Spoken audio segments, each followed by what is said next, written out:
Nous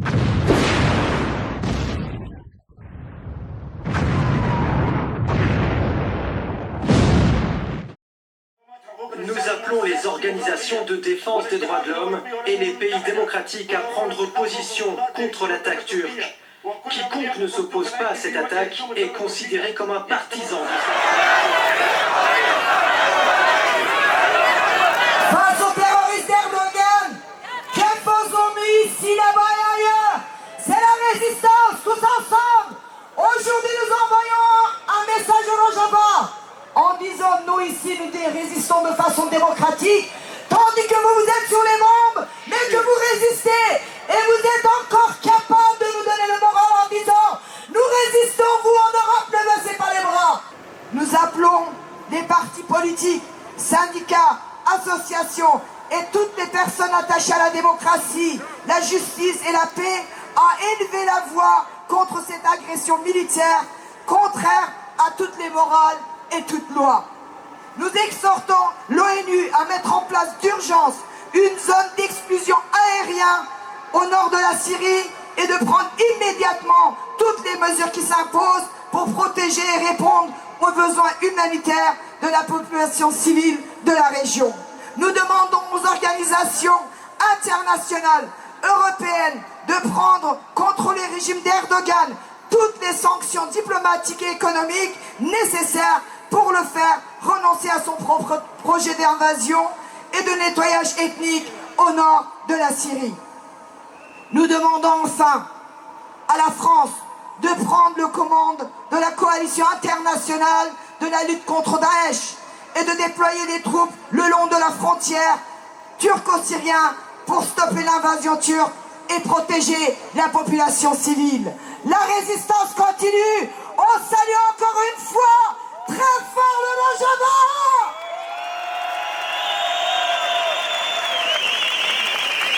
Bizi ben Khudadan Rojava.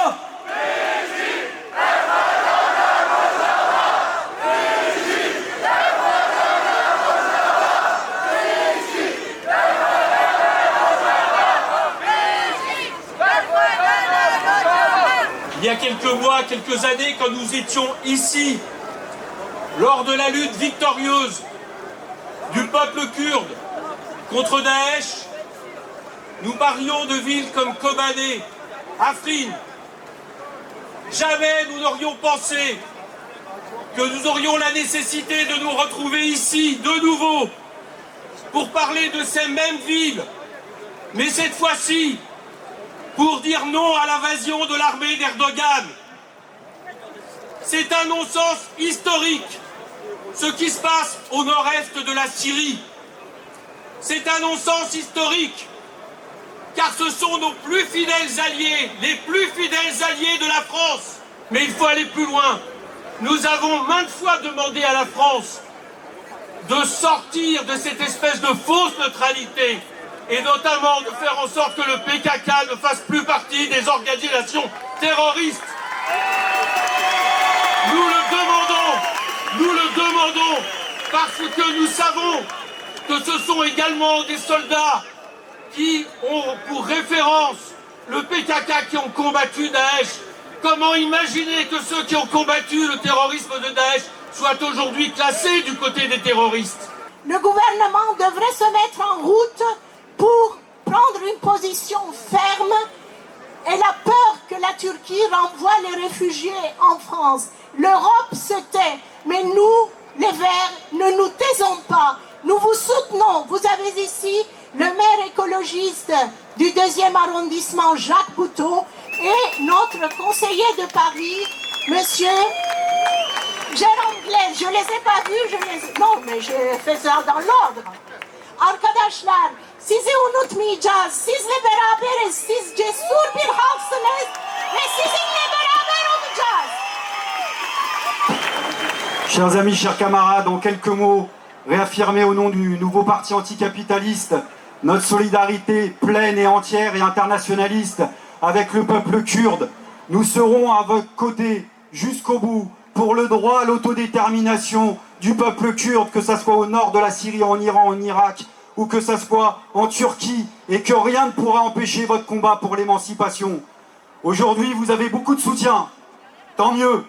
Il va nous falloir beaucoup, ici en France, pour peser contre notre propre gouvernement et qu'on passe des paroles aux actes. Et qu'on passe des paroles aux actes une bonne fois pour toutes. Parce que les beaux discours, ça va 30 secondes. Qui se souvient en effet qu'arme à la main, vous avez sauvé Kobané de Daesh. Nous avons une dette de sang internationaliste vis-à-vis des Kurdes qui ont lutté. Et il serait bon de s'en souvenir pour ce que ça signifie. La politique d'Erdogan, on la connaît depuis toujours. La politique du gouvernement turc, on la connaît depuis toujours. Sa duplicité avec Daesh, on la connaît depuis toujours. Et on connaît malheureusement la complicité tacite, trop souvent tacite, du gouvernement français, qui a laissé assassiner en plein cœur de Paris des militantes kurdes et qui aujourd'hui convoque encore des réunions, alors que la solution, elle pourrait être immédiate. Elle consisterait à mettre sur la table tout de suite toutes les sanctions politiques, économiques et militaires face au gouvernement turc, en arrêtant de trembler et en arrêtant de bégayer. Et je termine pour dire la chose suivante. J'entends aujourd'hui que dans la classe politique française, certains redoutent ce qui est en train de se passer dans le nord de la Syrie au nom d'une crainte d'un mouvement migratoire. C'est visiblement d'abord ça qu'ils redoutent, que Erdogan joue une nouvelle fois de l'argument qu'il a toujours utilisé, d'ouvrir les frontières. Et parce que nous redoutons, nous, c'est pas une vague migratoire. Ce dont on redoute, c'est la sale guerre que mène Erdogan actuellement dans la complicité bienveillante de la communauté internationale. Alors camarades et amis, on ne vous lâchera pas, il faut passer des paroles aux actes. Et en tant qu'internationaliste, communiste et révolutionnaire, je tiens à vous dire à quel point votre combat nous fait du bien avec l'air du temps qui pèse aujourd'hui un peu partout. Vous êtes la preuve vivante que face à la crise du capitalisme international, il y a une autre voie possible que la voie des xénophobes, des mouvements fascistes et néofascistes, qui soit un mouvement d'émancipation féministe, écologiste et socialiste. Alors salutations révolutionnaires, camarades et internationalistes, et la lutte continue jusqu'au bout, jusqu'à la victoire.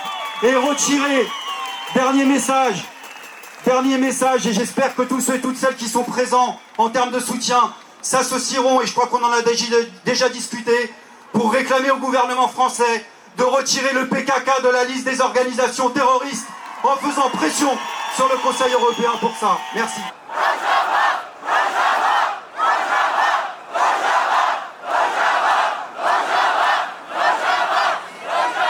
Maintenant, nous recevons Monsieur Jean-Luc Mélenchon pour la France Insoumise.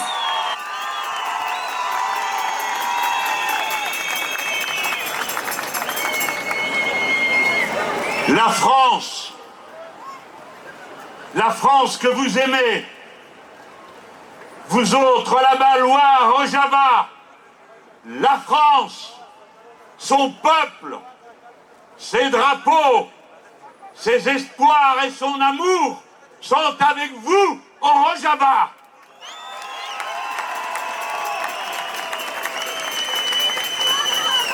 La France sait où est sa place quand la Turquie d'Erdogan envahit la Syrie contre le droit international qui interdit qu'on envahisse son voisin. La France sait où est sa place quand les armées du tyran entrent en Syrie pour tuer les Kurdes, les Yézidis et tous ceux qui luttent contre l'abomination qu'a été Daesh et les autres organisations du soi-disant islamisme politique. La France laïque, la France combattante, la France féministe, la France sait qu'elle est du côté du Rojava. Et alors, le président français doit parler pour la France devant le monde. Et d'abord dire à M. Erdogan que s'il attaque les positions où se trouvent les Français aujourd'hui, à cette heure, au Rojava, le devoir des Français en armes est de répliquer.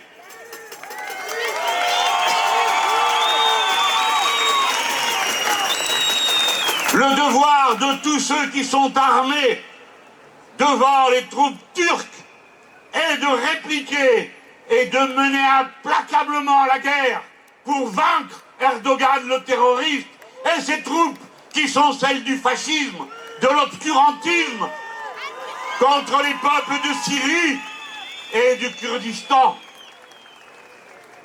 Les Français doivent s'opposer à ce qu'on continue plus longtemps à considérer le PKK comme une organisation terroriste, alors qu'il est une organisation combattante pour la liberté.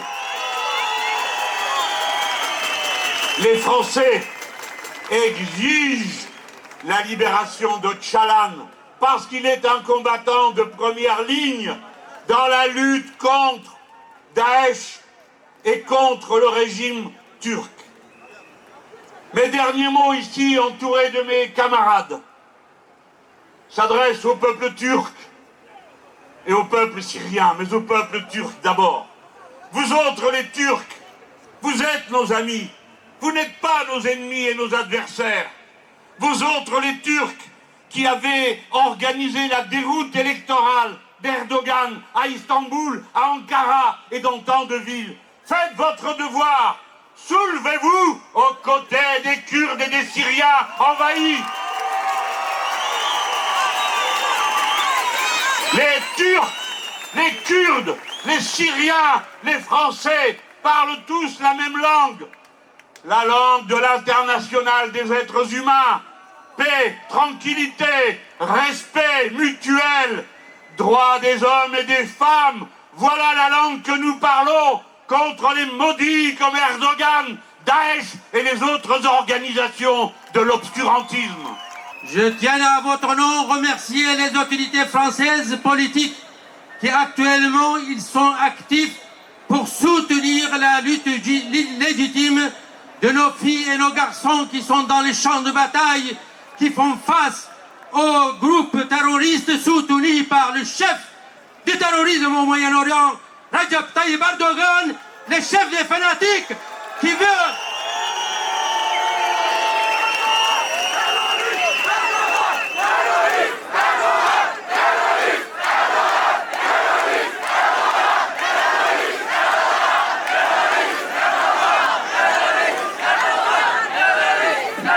Mais bien sûr, je remercie à tous nos soutiens politiques, populaires et officiels, et notamment, comme j'ai dit actuellement, l'équipe tenue et organisée autour du président de la République française.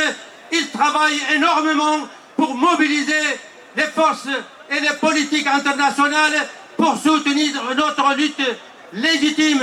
Car actuellement, c'est le combat entre les humanitaires, les gens qui défendent les valeurs humaines, les gens qui se battent contre le fanatisme, contre le terrorisme d'un côté, et les terroristes soutenus par leur chef déclaré Tayyip Erdogan.